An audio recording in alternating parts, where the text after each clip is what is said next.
네, 오늘 인생의 모든 의미 언약이라는 제목으로 데살로니가전서 1장 9절부터 10절까지의 두 절의 말씀, 온라인으로 함께 예배드린 청년 여러분들, 그리고 이 시간 함께 두 절의 말씀 합독하도록 하겠습니다. 그들이 우리에 대하여 스스로 말하기를, 우리가 어떻게 너희 가운데 들어갔는지와 너희가 어떻게 우상을 버리고 하나님께로 돌아와서 살아계시고 참되신 하나님을 섬기는지와 또 죽은 자들 가운데서 다시 살리신 그의 아들이 하늘로부터 강림하실 것을 너희가 어떻게 기다리는지를 말하니, 이는 장래의 노하심에서 우리를 건지시는 예수시니라. 아멘. 네, 현장 예배로 함께했던 청년 여러분들의 모습이 무척 그리운 시간입니다.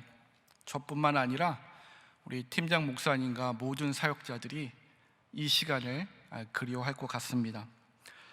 그러나 하나님께서 섭리 가운데 현장 예배를 재개해 주실 것을 저는 확실히 소망합니다. 비록 온라인 환경에서 예배드리고 있지만 영이신 하나님께서 각자의 처소에서 예배를 사모하는 청년들 모두에게 하나님께서 은혜 주실 것도 확실히 믿습니다. 청년 여러분들은 인생의 기준과 의미를 무엇으로부터 공급받고 있습니까? 오늘날 각 세대별 인생의 의미와 기준은 예나 지금이나 크게 변동이 없어 보입니다. 20대에는 원하는 대학에 가야 되고요, 30대에는 취업과 결혼을 해야 되고, 40대와 50대에는 은퇴 후의 삶을 설계할 만큼의 재력을 쌓는 것. 누가 인생은 이런 것이라고 기준을 정해줬을까요? 취업과 결혼이 늦춰지면, 또 어떤 기준에 도달하지 못하면 소망이 없는 삶일까요? 오늘날 많은 사람들을 마주하면 상대적 박탈감으로 인생의 의미를 공급받습니다. 제가 정말 많이 들었던 말은 지금 이 나이에 해놓은 것이 없습니다 라는 말이었습니다. 그런 20대 또는 노년기의 삶을 살아가는 사람들조차도 이 말을 많이 했습니다. 이 말은 현재 인생의 방향을 상실했다고 하는 그런 의미이기도 합니다. 청년부에서 우리가 언약을 나눠야 할 목적이 있었습니다. 그리고 언약 교제를 집필했던 크나큰 동기가 있었습니다. 그것은 상대적 박탈감으로 인생의 방향성과 목적을 상실한 청년들이 진짜 소망, 진짜 인생의 의미를 확인함으로 인생을 잠시 환기시키는 그런 것이 아니라 변하지 않는 인생의 참 의미를 언약 가운데 전해줘야 되겠다라고 하는 마음이 들었습니다. 그래서 하나님이 허락하신 이 시간에 우리가 언약을 출발할 수 있었던 것 같습니다. 여러분들이 마주할 이 언약의 교제에는 한 가지 의도적으로 배제한 것이 있고, 또 한 가지 의도적으로 담고자 했던 것이 있습니다. 의도적으로 배제한 하나의 사상이 있습니다. 전 세계적으로 무려 1200만 부나 팔린 책이 있습니다. 여러분들 한번 유추해 보실 수 있을까요? 1200만 부나 팔린 책, 인간의 탐구라고 하는 책입니다. 처음 들어보신 것처럼 느끼실 수도 있는데, 우리나라에서는 죽음의 수용소에서라는 제목으로 나왔습니다. 바로 빅터 프랭클이 쓴 책인데요, 인생의 의미를 비극적 낙관론으로 보고 있습니다. 비극적인 인생의 삶을 인간이 주체가 되어 유의미하게 만들어갈 수 있다고 하는 것입니다. 즉, 인생의 의미를 부여할 수 있는 주체가 사람이라는 것입니다. 그러나 성경은 사람이 주체가 되어 자신의 인생의 의미를 부여할 수 없는 것으로 그렇게 말씀하십니다. 그래서 이런 인간의 주체의 내용을 저는 의도적으로 배제했습니다. 그렇다면 언약 교제 가운데 우리가 추구하고 바라봐야 할 한 가지를 담고자 우리 TF와 함께 기도하며 집필했던 것이 있습니다. 바로 인간의 삶과 죽음은 인간 스스로 통제할 수 없기 때문에 우리 자신의 인생의 궁극적인 의미를 담을 수 없다라고 하는 하나님의 주권에 의해, 하나님의 은총에 의해 부여되는 인생의 의미를 담고자 했습니다. 그러므로 청년 여러분들이 이 언약 교제를 통해서 주체적인 인간은 배제되고 하나님의 주권만 남는, 하나님이 이끄시는 참된 인생의 의미를 발견하시기를 간절히 소망합니다. 이 세상이 추구하는 인생의 의미 부여를 추적해 보면 이 세상은 두 가지의 공통점을 가지고 있습니다. 그 공통점은 인간이 정복할 수 없는 두 가지입니다. 그런데 그것을 정복할 수 있다라고 거짓된 사상과 철학으로 가르치거나 그 두 가지를 망각한 채로 살아가게 만듭니다. 그 두 가지가 무엇일까요? 하나는 열심히 우리가 무언가를 해도 흘러가고 하지 않아도 흘러가는 시간입니다. 그리고 또 하나는 우리가 정복할 수 없는 그 또 하나는 여러분들이 잘 아시는 죽음입니다. 이 시간과 죽음은 인간이 정복할 수 없지만 이 정복할 수 없는 시간을 마치 정복할 수 있다라고 하는 것처럼 가르치면서 인생을 무가치하게, 인생을 의미 없이 살아가게 만듭니다. 그래서 오늘 진정한 소망을 품었던 데살로니가 교회의 성도들을 우리가 바라보므로 시간과 죽음은 우리가 정복할 수 없지만 하나님이 주시는 그 소망을 통해 우리가 가치 있게 시간과 죽음을 바라볼 수 있다고 하는 것을 통해 과거와 현재와 미래를 어떠한 마음가짐과 어떠한 믿음 가운데 살아갈 수 있는지 오늘 바라보고자 합니다. 시간은 앞서 말씀드린 것처럼 정복한 사람이 아무도 없습니다. 그런데 현대인들은 마치 정복하고 있다라고 착각을 합니다. 여러분들이 많이 들어오셨던 욜로족, 인생은 한 번뿐이다라고 하는 것이 마치 오늘이라고 하는 이 현재의 하루를 정복한 것처럼 살아가는 모습입니다. 욜로족은 헬라 철학 중 하나인 에피쿠로스 학파의 현대판의 모습입니다. 미래를 위해 현재를 희생하기보다는 현재를 즐기는 사람들이 욜로족이죠. 내일은 없습니다. 오늘을 소비하고 오늘을 정복해야 하는 욜로족, 이것이 시간의 의미를 상실하게 만드는 오늘날의 모습입니다.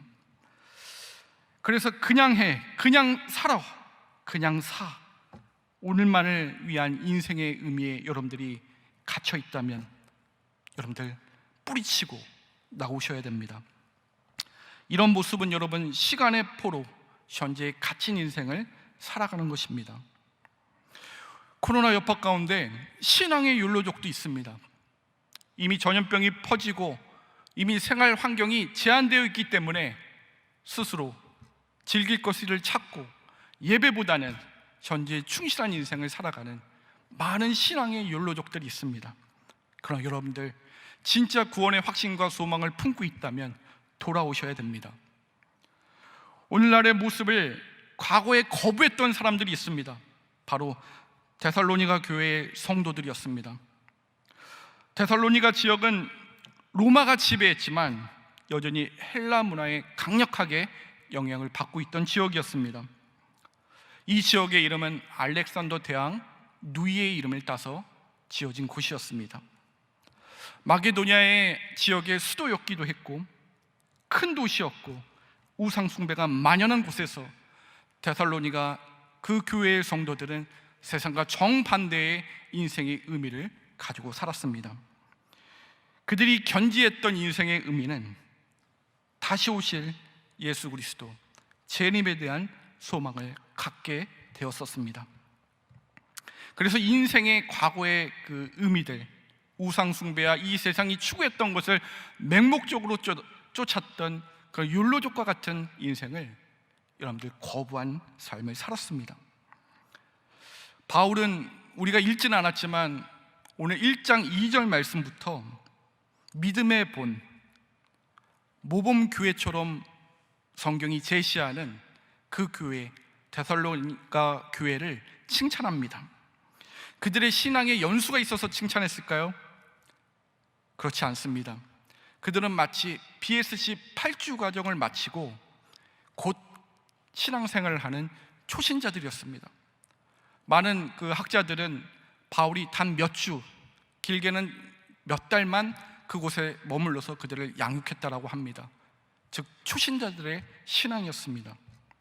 그들이 어떤 환경 가운데 여러분들 하나님이 주시는 그 구원을 잘 견지하고 바울에게 이런 칭찬을 받을 수 있었을까요?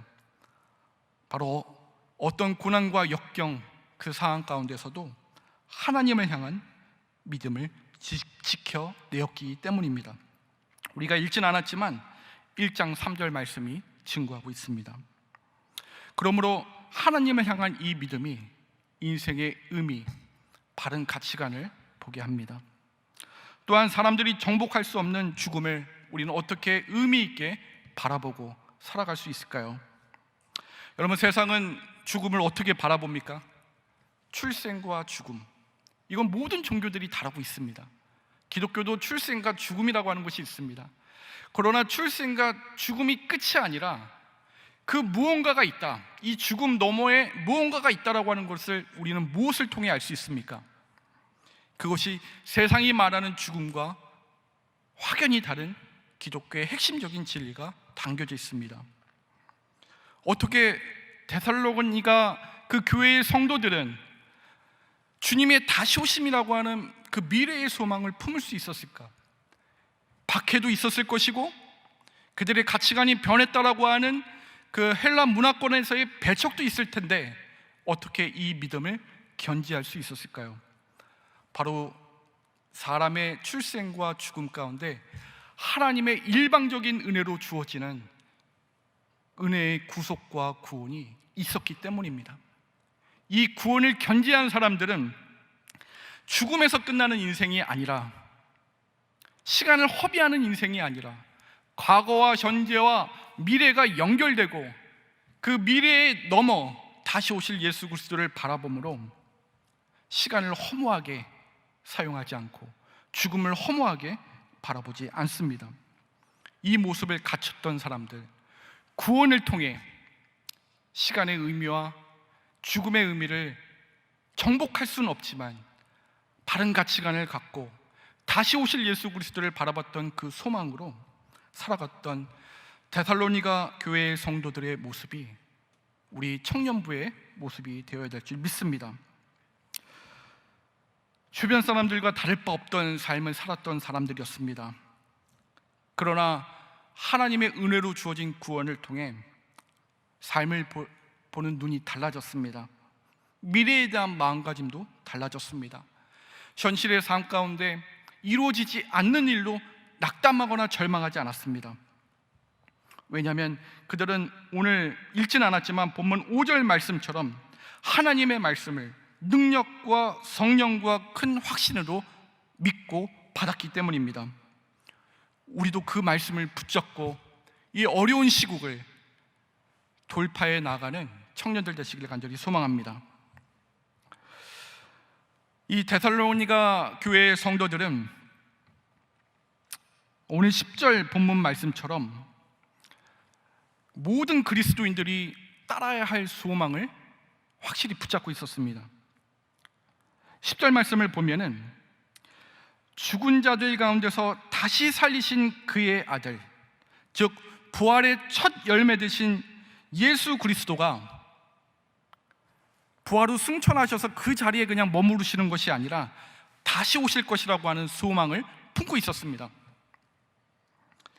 그래서 장래의 노하심에서 우리를 건지시는 예수 그리스도에 대한 소망이 있었습니다.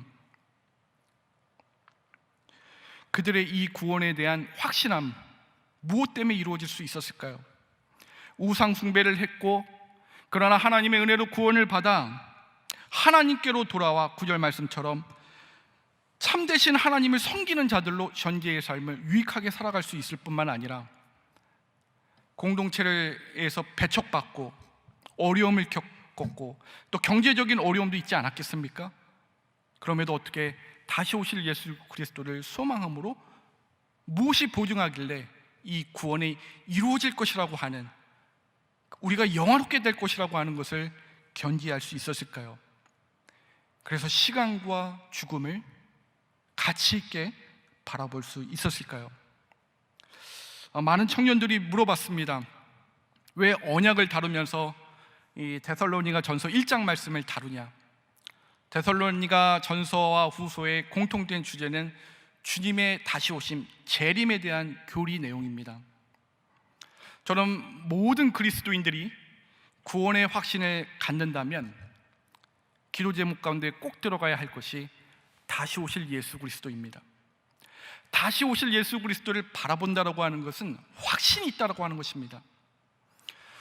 이 죽음으로 끝나는 세상과 우리의 삶이 아니라 하나님이 보여주시는 분명한 새 하늘과 새 땅이 예수 그리스도의 다시 오심으로 이루어진다라고 하는 확고한 것이 구원의 확신이 있는 자들이 가져야 할 소망입니다.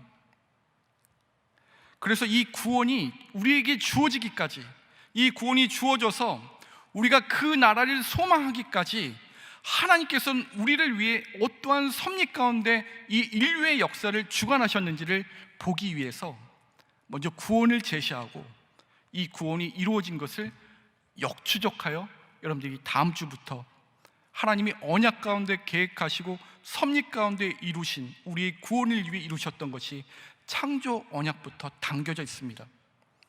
그래서 단순히 우리가 구원이라고 하면은 예수 그리스도가 오셨으니까, 나를 위해 십자가에 못 박혔으니까가 아니라 오시기까지 그 과정이 무엇이었는지 보기 위해 언약을 다루는 것입니다.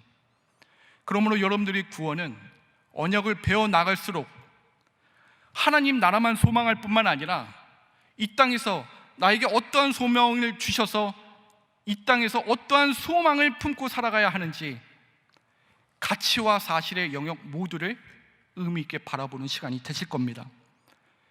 이것이 있었기 때문에 데살로니가 교회의 성도들은 예수 그리스도의 다시 오심을 소망할 수 있었던 것입니다.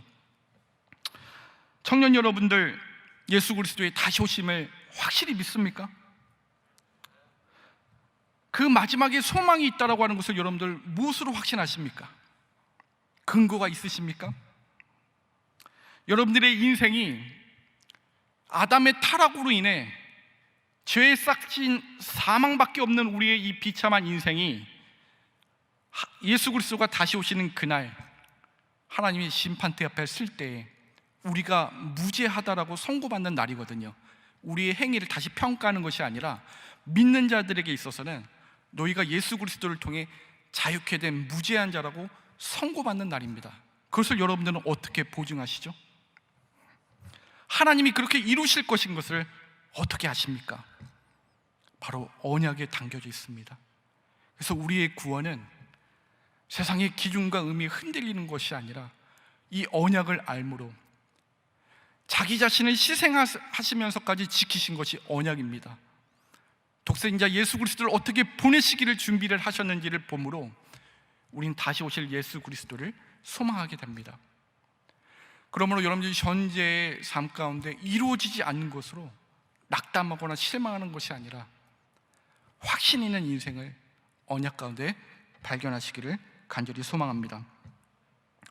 여러분들 무엇으로부터 구원을 받았습니까? 바로 하나님의 진노와 심판으로부터 구원받은 존재가 우리입니다.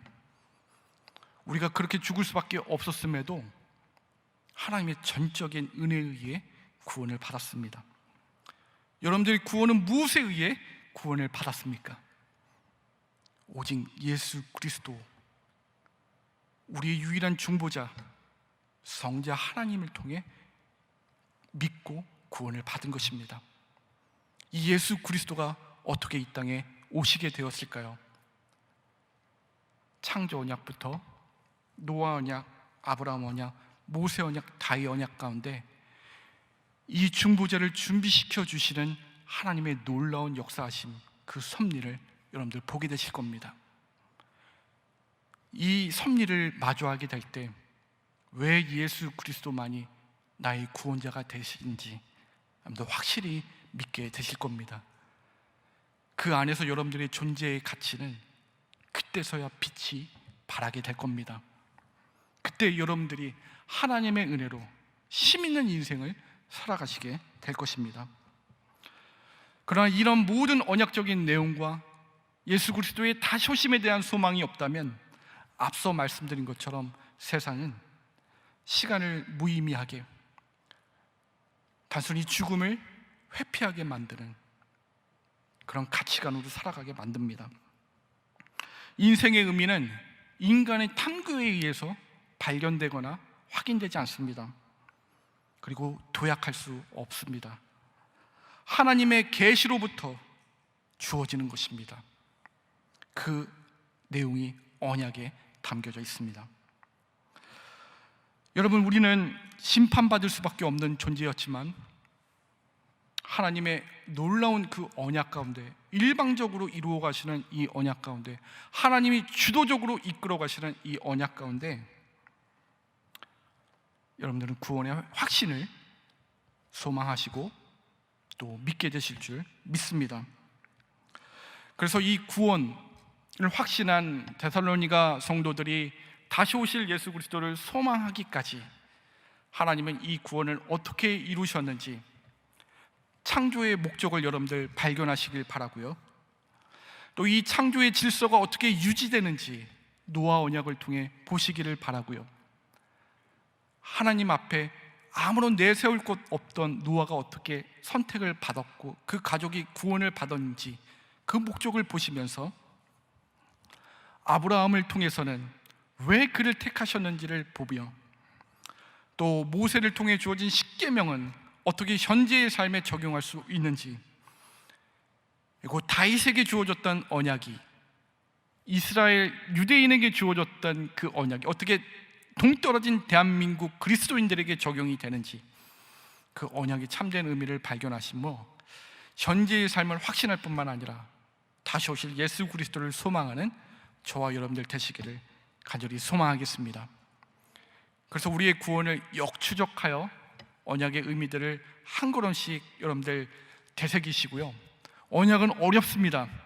그래서 매주 여러분들 교육자분들의 말씀을 통해 또 리더분들과 나누는 GBS를 통해 깊이 있는 은혜를 나누시고요. 8가로 이루어졌기 때문에 모든 내용을 나눌 수는 없습니다. 변명 아닌 변명이지만 그것이 인간의 한계고요. 교재 안에서 다 채우지 못하는 부분은 우리 교육자분들의 설교를 위해 채워질 것이고, 교육자분들이 설교를 통해서도 여러분들 채워지지 않습니다. 리더들을 통해 채워질 것이고요. 또 리더들을 통해서도 채워지지 않아요. 그 부분은 성령 하나님이 조명해 주실 것입니다. 그래서 언약 교재 가운데 8번 나눌 텐데 여러분들 그 하나님의 철회할 수 없는 은혜인 언약을 누리시기를 간절히 소망합니다.